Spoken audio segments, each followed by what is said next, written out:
Ladies and gentlemen, we have one more keynote for you, and this is by the president, the former president of the Republic of Colombia, Iván Duque Márquez. Please, let's see his keynote.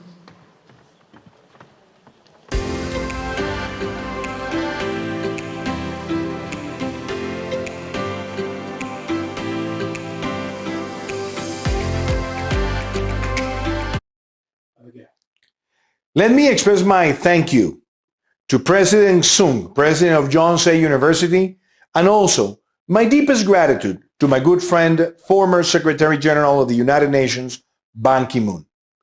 It is a great honor for me to participate in this amazing panel, in this amazing event, where we are reflecting about the future of the Sustainable Development Goals. As I have said multiple times, the 17 Sustainable Development Goals can be grouped into three great subjects: climate action, or sustainability. The second one is social equality. And the third one, sustainable and inclusive growth. Those 17 goals that today are the reference model of development planning can be grouped into those three subjects. But today, I just want to concentrate myself in talking about the present and the future of climate action around the world. And basically, also contribute to the discussion by saying that the challenges we face are not small. Why? Because the first great obstacle that we face in terms of climate action, it's about the resources that are available fiscally in multiple countries to attend their needs. Primarily because, as the IMF has pointed out, the world faces an average debt to GDP ratio of around 99%. That means that on a continuous basis, inside government cabinets around the world, there is a constant debate of about what penny goes to education, what goes to health, what goes to housing, and what goes to climate action. And if we don't allow the climate investments to take place in an accelerated way, we might not get to the idea that we have all focused in, which is that by year 2030, we must have a reduction of 45% in all the global emissions. So the question is, what can be done? And on those fronts, I just want also to reference that two things are needed, especially for those poorer countries around the world. We need to accelerate and create mechanisms of debt to climate action swaps, which means that efforts that are done by impoverished countries in terms of climate action can also be linked to the pardon of debts. That means to swap the climate action for the debt that those countries have concentrated. That requires a lot of technical overview and traceability, but it's a must. And the other thing that is needed is that, especially for middle-income countries that need to accelerate most of their climate action policies, there needs to be an agreement with the IMF so that the necessary fiscal investments that are required in the next 7 years towards the 2030 agenda can have a great amount of those investments to not be counted under the fiscal deficit lines. That means that those investments will be below the fiscal deficit calculations.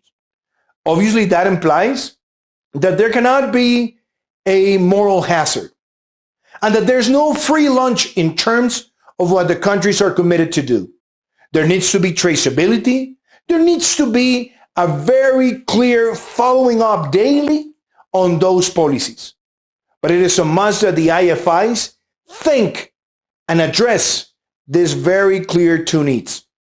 The other element that I want to highlight is that if we really want to have a carbon neutral and nature positive planet, we need to accelerate the 30 by 30 initiative, which means that by the year 2030, most of the countries in the world shall have at least, at minimum, 30% of their territory declared a protected area.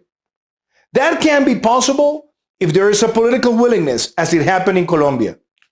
During my administration, we started with the 14% protected areas that we had in our nation, and we left it at 34% before 2030, and in fact in 2022.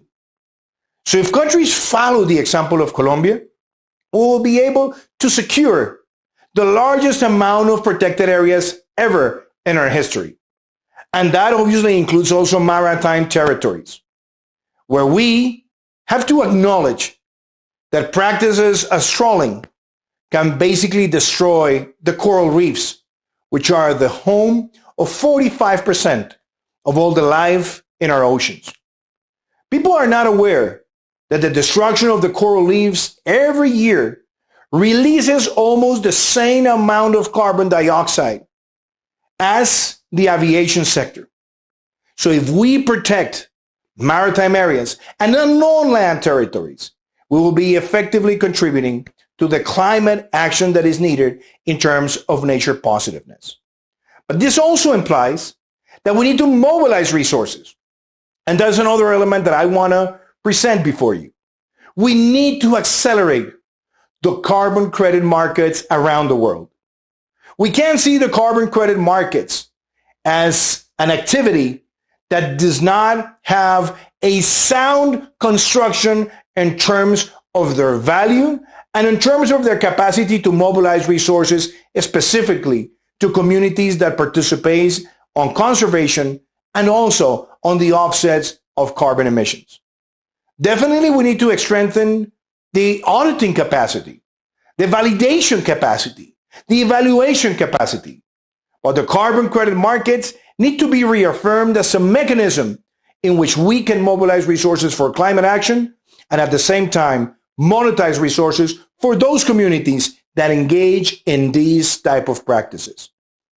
We propose that in order to achieve the Sustainable Development Goals, a more modern, more straightforward, more reliable, more trustworthy carbon credit needs to be developed.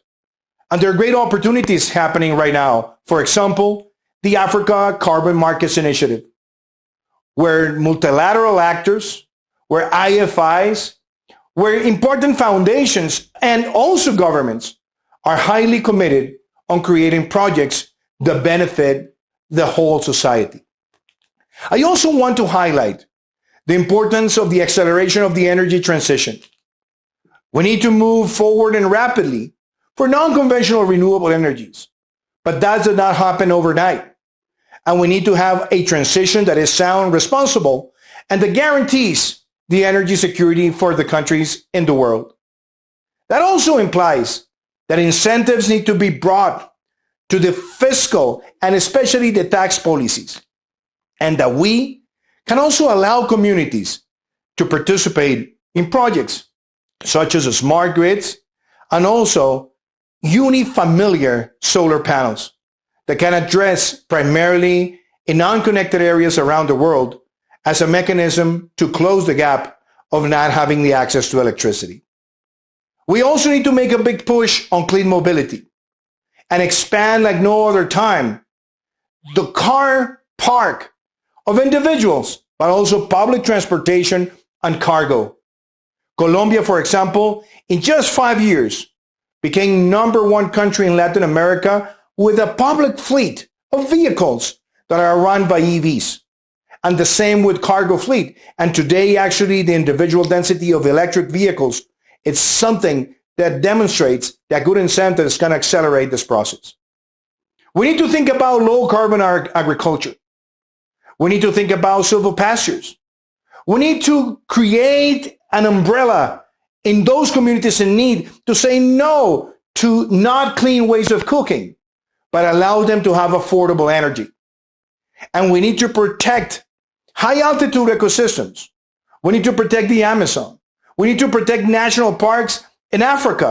And we need to protect jungles in Asia.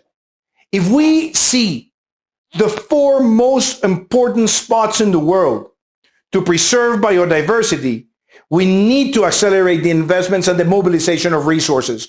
Otherwise, we will not be able to complete the Sustainable Development Goals. We need to think smartly on green finance.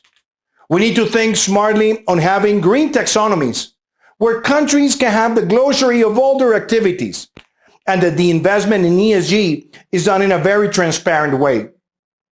If we do this, we certainly will be able to address also the impact that climate change has on multiple countries, primarily because of the effects of natural disasters. Good climate intelligence to predict elements of nature derived from climate change that can harm societies need to be addressed, and that requires the application of AI technologies. We must see cities as the place where the highest concentration of efforts must take place now. And this involves waste management. Also work on waste to energy solutions. Think of cities like biodiverse cities where all the activities are aimed to protect biodiversity. That the stress that cities create on water are addressed. That we also tackle elements as coastal erosion. And that we guarantee that there is a conscience of citizens to also reduce their individual carbon footprint. All these elements are necessary to address the roadmap of achieving the Sustainable Development Goals. Without a secure, decisive, well-funded climate action, we won't be able to close the social gaps, and we will not guarantee that there is a sustainable and inclusive growth. In all these activities, the private sector must play a role. We cannot erode the capacity of the private sector to keep on generating solutions. And our entrepreneurship models are required. But they also involve the requisite of having states that guarantee legal stability, legal security, and promote in an effective way the possibility of having new corporations, seeing them grow, generate employment, and transform individual technologies. I think this event is a great opportunity to make all these reflections. And Mr. Secretary Ban Ki-moon and President Sung, if we work today on identifying debt swap mechanisms for the impoverished countries so that they mobilize climate action and they can get their debt write-off based on effective traceability of climate action projects, we will advance. And also, if we allow for middle-income countries to have climate action investments that will not be counted under the fiscal deficit for quite some time, before 2030, we will also release an amount of resources that is required today. But most importantly, we need to look at all these green investments, not as a complementary way of living.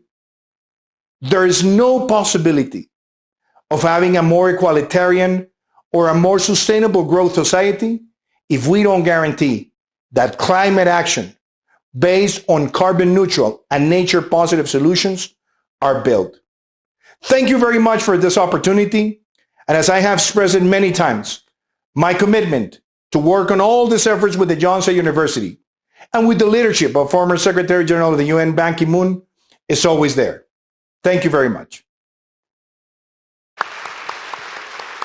Thank you very much, President Marquez.